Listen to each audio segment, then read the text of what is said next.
Since the early 19th century, hundreds of thousands of immigrants from Poland set sail chasing dreams of a better life, free from poverty and war, sometimes simply out of curiosity about the world. For the next 200 years, the wave of migration never ceased. Emigration is a part of our DNA. You'll find Poles on every continent. Some of them found success, others faced struggle. But wherever we went, we brought more than just suitcases. We got heart, resilience, hard work, and a deep drive to contribute to society. From small towns to big cities, Polish immigrants have left their mark. Join us as we explore the stories of Polish immigrants who changed their lives and the lives of the places they came to.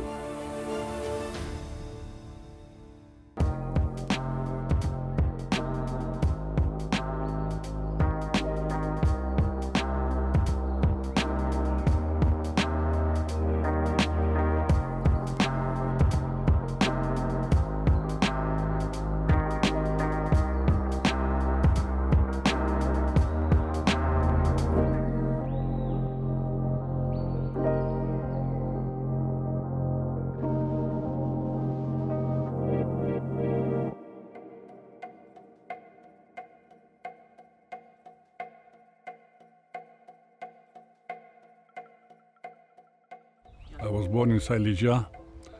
I was born in the town called Sławięcice, Slavensitz, the place for the Slavs. It's a very old place in Silesia. And I was ordained a priest in 1976. So the bishop from Opole said we need to send somebody to Texas because there are some people from Silesia in Texas. I said, I can go. So it was in 81 that finally I decided to go, and he said, you can go because you speak the language. But there was a political situation in Poland at the time, the martial law, the solidarity movement, so I couldn't go because the border was closed. So finally in 86 I came to Texas, but I knew a little bit more and more about the immigration from Silesia to Texas during the time when I was preparing myself for the trip. When I was sent to Texas, to America, I first came to the Archdiocese of San Antonio. The bishop who asked me to come over here was in San Antonio. His name was Flores, Patricio Flores. But I came with the idea that I would be working around the Silesians. And after 9 months, I was sent to Panna Maria. That was already the time when John Paul II was visiting Texas. In 87, I was already in Panna Maria. When you go to Panna Maria, you have a community of 100 families. They go to church. For me, it was like to be in Silesia at one of the villages because I spoke the language. They were happy to see somebody who speaks the language. Funerals, nursing homes, the sick people. So I was able to be at home immediately. And they felt that there is somebody who can be connected to them, and I will be the one who can connect them also to the old country. So it was there that I found out that the people said, Father, what is Silesia? What is Śląsk, Silesia, that you have to cry for this? Why? There was a neighbor lady, name was Emilia Lisse, and she said to me, because when my grandpa goes out and he's drunk, he cries. So I asked him, Grandpa, why do you cry? Oh, Jocha, oh girl, if you knew what Silesia is, you would cry too. So I knew that I have to take people to Silesia. It was in 89 that I was able to take the first group to Silesia.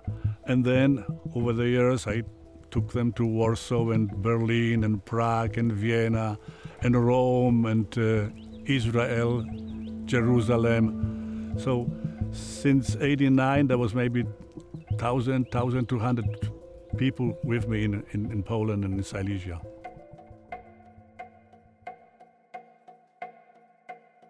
If you are now in Texas, you are like in Silesia, in Bavaria, in Germany. We are Texan first, then we are American. If you are in Great Britain, you can say, through the passport I'm British, through the grace of God I'm Scottish. I'm cowboy first. So you have the cowboy hat And everybody knows that this guy is from Texas. You can be from, any other state. Some of them will use the cowboy hat, but the Texans, this is something what makes them Texans. They have to have the cowboy hat. So if people are coming from another part of the world, they want to buy a cowboy hat. They want to buy cowboy shoes because they want to, at least for 5 minutes or 10 minutes, be cowboys. But we have this also in Poland, as you remember.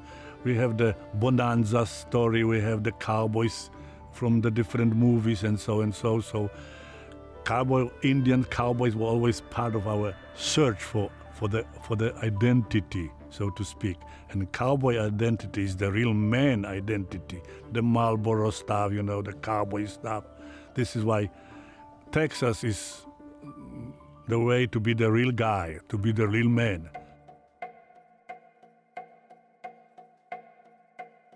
The young people, they are driving to San Antonio for job because at home there are only cows. Some of them are farmers, so some are working in the fields, not too many. Some were blessed with some material stuff like uranium. So the people with uranium were getting money from the uranium stuff. And finally in 2012, the new technology came and they decided to sell or lease the property to the big companies, and now they are rich with oil. So oil is over there now the main income for the people in Panna Maria. When I came to Panna Maria, I was the pastor, and I didn't know if the people can live in this community because of the influence of radiation. I have some chemical background. I went to chemical technical school. And I'm also from Silesia, from the most polluted area in Europe. So some of the kids were dying. So now I'm in Panna Maria, I'm the pastor, so I have to find out if the people can conceive in Panna Maria. Why do the cows have two heads? Is the water drinkable or not? So I have to ask those questions. And at the time when I was over there was a hearing scheduled for the people who own the property or who were exploring the property.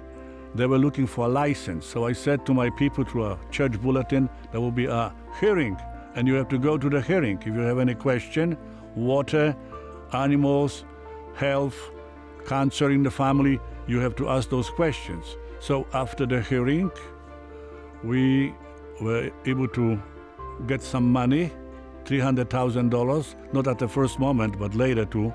And the preliminary study is proof that the changes in chromosomes are caused by the radiation, caused by the uranium.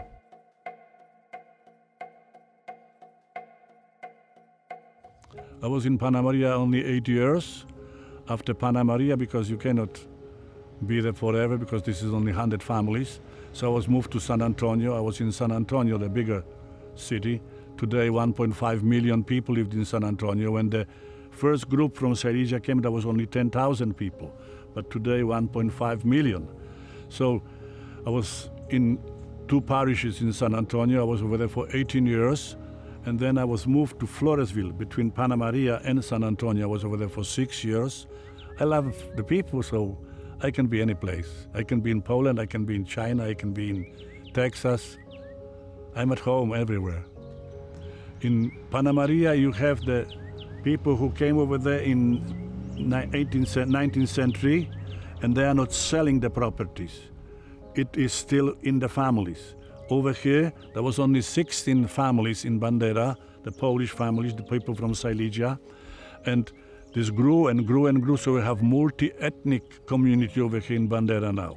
And quicker than in Panna Maria, the intermarriages took place. So the Rodriguezes married the Jureckis, and the Madlas married the Menchakas, and so others. So there is a bigger mixture of the people over here. So some of them remember that they are from Silesia or from Poland because they have this Polish stuff over here too, but they are mixture. There is no pure blood, so to speak, of the Silesians anymore. Historically, Bandera is famous from those cowboys because the people who were real cowboys, they were also participating in the different events concerning, cowboy life and so, bull riding and, roping and all this stuff. So there were a couple of good cowboys from here, and the tradition came from generation to generation.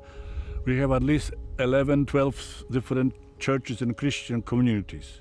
The Baptists are here, the Methodists are here, the Church of Christ is here, the Cowboy Church is here. I want to be connected to them. They are coming to me, I'm coming to them.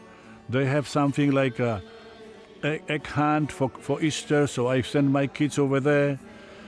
Every month we are coming together, the different ministers, and we have some, hour and a half of meetings, and we are discussing what the next step's supposed to be. We don't have to repeat the same stuff. For example, in Advent, we have a nice tradition in Lake Hills, the mission parish. There's a beautiful decorations, and the kids will come and see how the family, Holy Family, Joseph and Mary, were looking for the home, the posadas, the Spanish tradition, and they are going to the different exhibits, different homes. You have living animals, you have, camels and goats and some other decorations, and the kids have good time. So you don't have to do it in the Catholic Church. They can be doing this in some other community, Christian community or church. So some people need rain in Texas. We are in a very drought area, so they want to pray for rain. Why do I have to? I can say it in the Catholic Church, let's pray for rain. But if they have something special outside, we can do it together. Prayer is a prayer. And God is listening to all kinds of prayers. It doesn't have to be Catholic. We believe that God will give us what we need, not what we want, but what we need. Maybe we don't need it.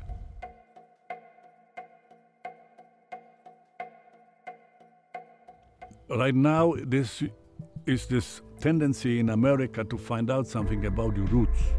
There's a program on TV, Your Roots, and you have this genealogy, and you have the DNA, and you can be a famous actor, you don't know anything about your family, but you can find out this and this and this and how you are connected, and this gives you some better understanding of who you are.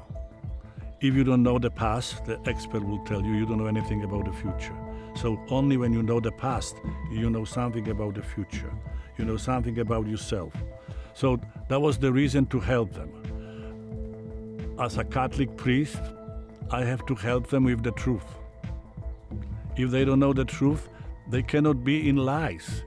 The devil is the prince of liars, so they have to know the truth. They have to know something about the roots, and they have to know more and more about the history of Silesia. I'm taking them to villages from 18th, 19th century, and this is how the homes look like. And they are talking to the local people, and they look the same. If you are in Jemielnica, for example, you have the Jurecki from Bandera, and there is a Jurecki who is still in Poland, in Silesia. So I am talking to my brother, find me some Jureckis in Silesia. Oh, there is a Jurecki, he works in the church. So I go to the church in Poland, I go to the sacristy, and I talk to the Jurecki. You come out, and the Texans will tell you what's your name. You don't move, you don't have a smile, nothing. They have to look at you and have to tell you what is your name. So he's coming out, and I'm saying to the Americans, what's his name? And they are looking at him like Jurecki. Because he looks exactly the same as those two guys who are with me. And they are laughing because they are putting the cowboy hat on them, on this guy, and he's the same. Oh my gosh. The smile, the size, everything is the same. The genes are the same. So why do they have to go? They have to find out something more about themselves. They are traveling all over the world.